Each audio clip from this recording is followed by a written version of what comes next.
Thanks to Carbon Tech for having us. Yeah, my job this morning, I think, is just to do a bit of scene setting around tree benefits on the highway. And for those of you who don't know me, I'm co-founder of Treeconomics, and we're a social enterprise business based in Exeter. There's around 8 of us down there, and a lot of the work we do is with those managing trees and very much looking at tree benefits and helping to enable sustainable treescapes, really. And so we've been going for around 10 years, and at that time we did the pilot project in Torbay, which was really the first time in the UK that trees were looked at not just as liabilities. So quite often trees are managed in the context of hazard and risk, and that's really important. But also what's missing from that is the benefit side of the equation.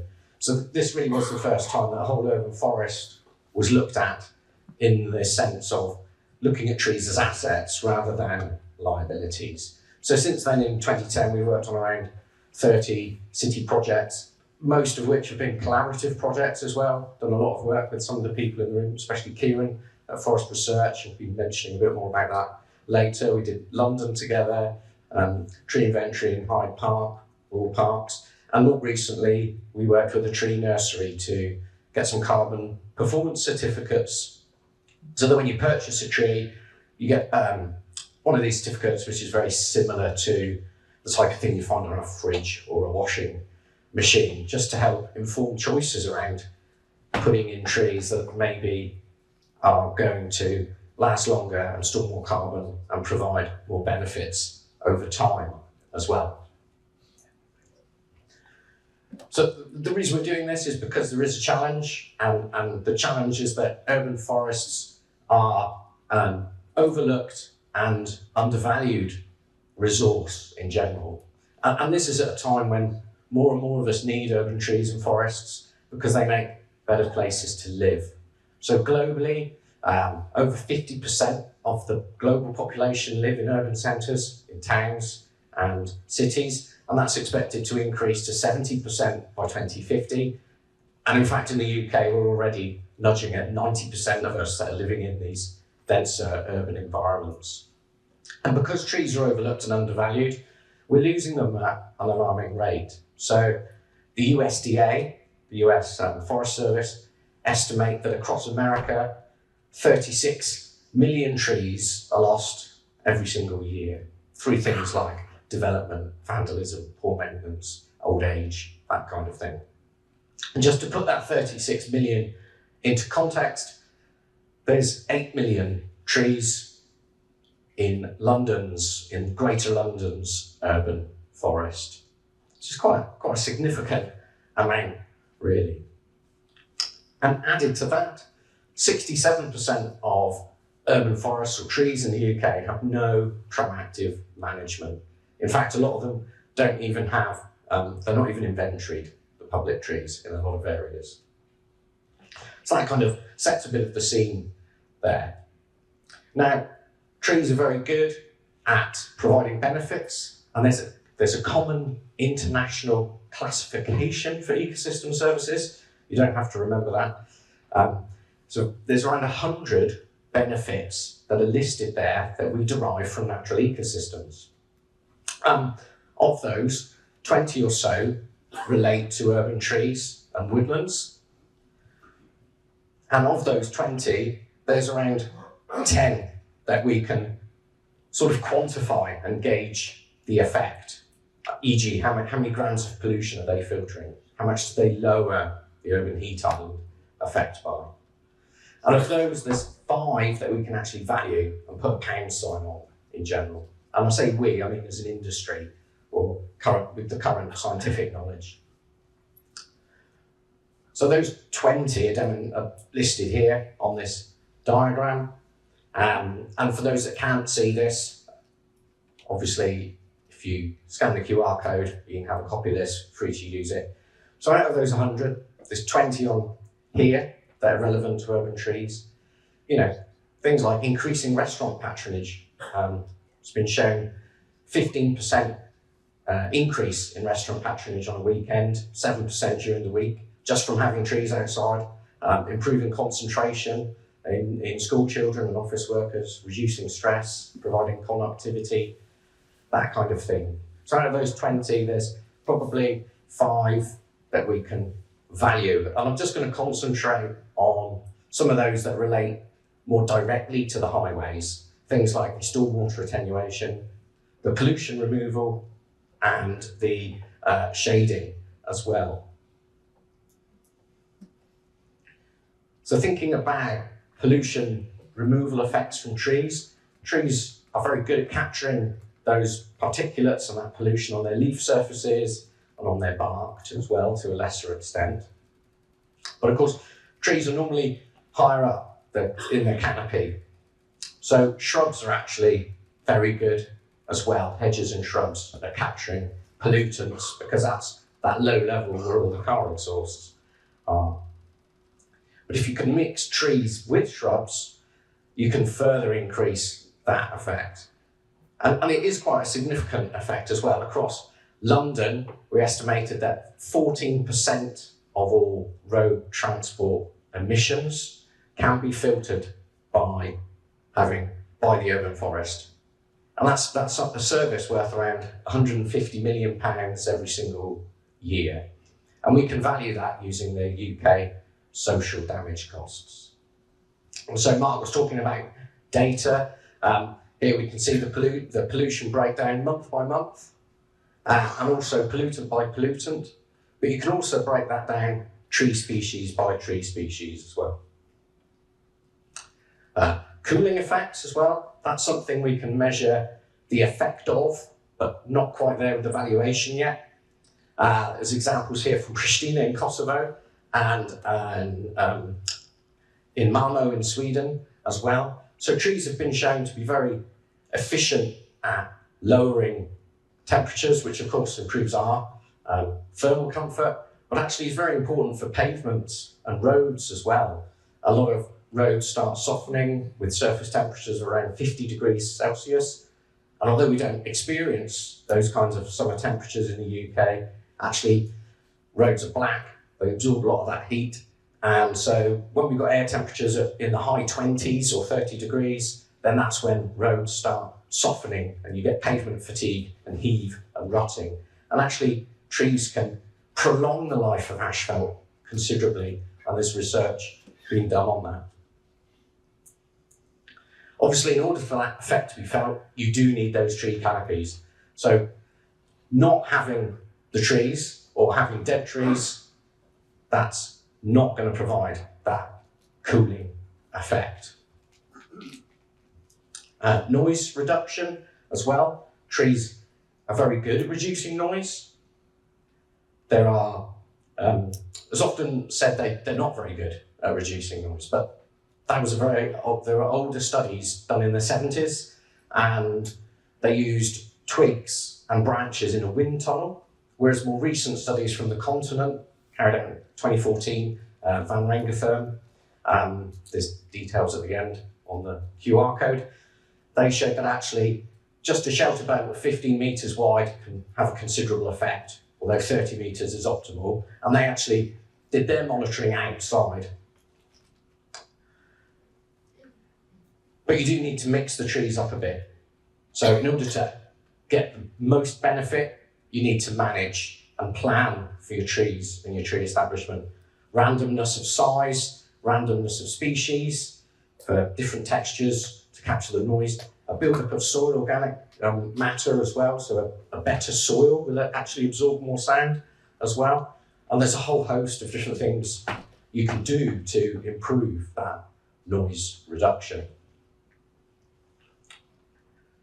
Going back to sustainable treescapes, of course you need the trees there in order to provide that effect. If the trees aren't growing, then they're not going to provide any benefit. And this is an example down from my neck of the woods. And this is such a great shame. It's a real wasted opportunity. The tree on the right there, the guard that was meant to protect that tree, is now the reason why that tree is going to need removing. It's adjacent to a highway. It's grown right around that grill and its structural integrity is compromised. Another thing I like to bang on about is strimming around trees. There's a lot of overzealous mowing and strimming carried out all across the UK.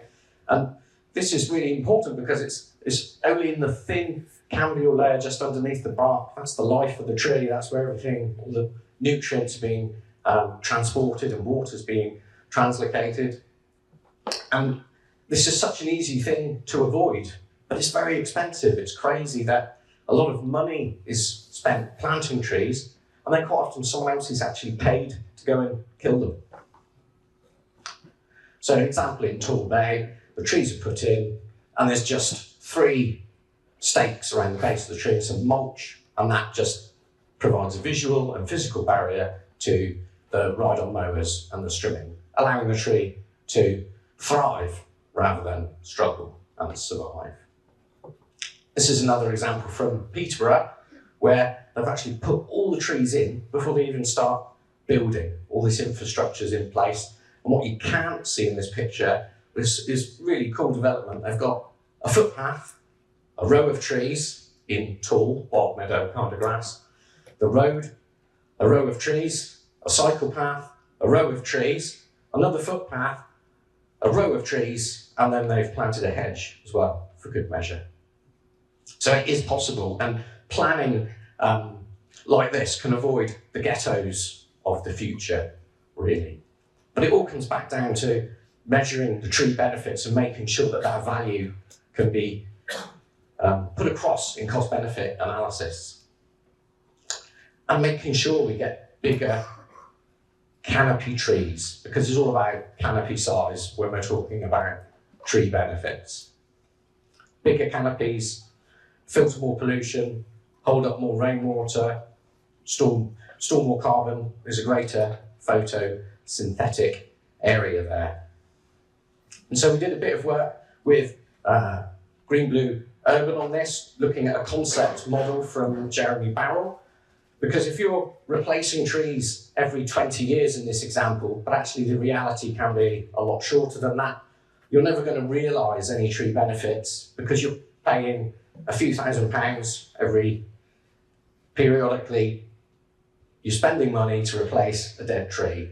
And it's not actually until a tree reaches 20 or 30 years that the benefits really start rocketing off. And in fact, can't fault Jeremy Barrell. There was one flaw with this, and that is in the trees that we studied. So this was a concept.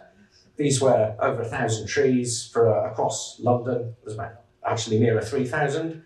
But those benefits are just start exponential. And these are on London plane trees, 200 years old, which is quite remarkable. In fact, the oldest London plane tree was planted in the UK in like 1647, and it's still got extension growth on it like that. So if it can be given the space, obviously it won't continue forever, but it's a much bigger effect than we thought. So I want to touch briefly on the work we do with iTree. For those of you who don't know, iTree is a free-to-use open source peer-reviewed model, and it's not an asset management tool, but it provides information on tree benefits. And in the US, it's had about $20 million of investment now. In 2010, we road tested it with Kieran and his team in Tall Bay. They went on then to provide all this data into the model when we did the London project. And it uses weather data, meteorological data, and geographical data combined with your data or inventory data or data that Carbon Tech's team can collect. It can run it through the model, and it provides the information that you need on tree benefits. Things like the air quality, the pollution removal, the carbon storage, and they're also doing some work with human health and well-being now as well. But of course, data doesn't mean action. That data needs interpreting. There's over 100 reports now within iTree. It even looks at things like urban forest food, UV factors, and oxygen production of trees. And of course, you can be drowned in data. As Mark was saying, you don't want to see everything. So you've got to make sure you can interpret and provide useful results that you can then use to manage your trees into the future. So I'm just going to take a quick example from the work we did with Highways England. I think they've changed the name again since. They're National Highways. But when we started, they were actually the Highways Agency. But you can look at things like air pollution removal, as we've discussed, but also tree health as well, looking at how healthy your trees are, and you can pick up patterns here. So of course, ash shows that not a lot of the ash trees are very healthy, and of course ash dieback is a recent thing we're experiencing in the UK, and that data can be incorporated into management briefings and actually help you make the right decisions. So when you've got information on all your trees, you can then look at the ash trees and how many ash trees are we going to lose from ash dieback? Actually, what would it cost to replace all those ash trees? So in this instance, it's around 14 million to replace all those ash trees. But actually, do we need to replace them all straight away? Because their softer state is a collection of trees, and they're managing that tree population.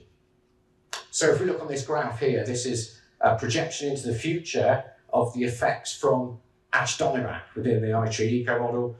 And you can plumb in different diseases, different events, like storm events, different mortality rates, and your planting, what you're replanting. And what it shows here is, of course, there's decline, but it's not quite as bad as they first expected. And that's because, of course, all the other trees are still growing. It's quite a young tree population.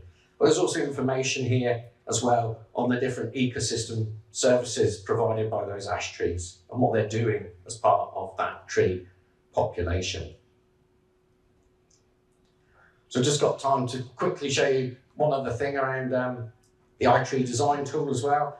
So that data can be used for looking at trees you're going to plant as well as what you're going to remove. So together with Highways England, we looked at this and developed the design tool that their designers could use when they're planning a new slip road or roundabout. You're going to be taking trees or natural areas out, so it includes grass and soils, hedges. That's going to be taken out. You're going to build a slip road and then you're going to plant new trees. But will the trees you're planting, will they replace the benefits foregone by having put whatever it is you've put in, be that a slip road or a roundabout? And you can choose different tree species, bung them on the map, and then over on the left there, it will tell you in what year will the trees you've planted replace the benefits foregone. And of course, in some instances, you haven't planted enough trees, so you have to go and choose some new tree species or increase the number of trees and deal with it that way. And just wrapping up, so here's another example of the tree tags we did. Again, so even when you're ordering trees, you can make better decisions around which trees you're going to put back, which ones are going to store more carbon, provided, of course, that they're given that room above and below ground to grow and to provide adequate canopy cover for the future. So that's a quick rattle through tree benefits from trees on the highways. Thank you very much for your time. I've put a whole load of information here as well in the research that was part of this presentation. Thank you very much and look forward to the rest of the day. Thank you. Thank you, Kenton. Well done.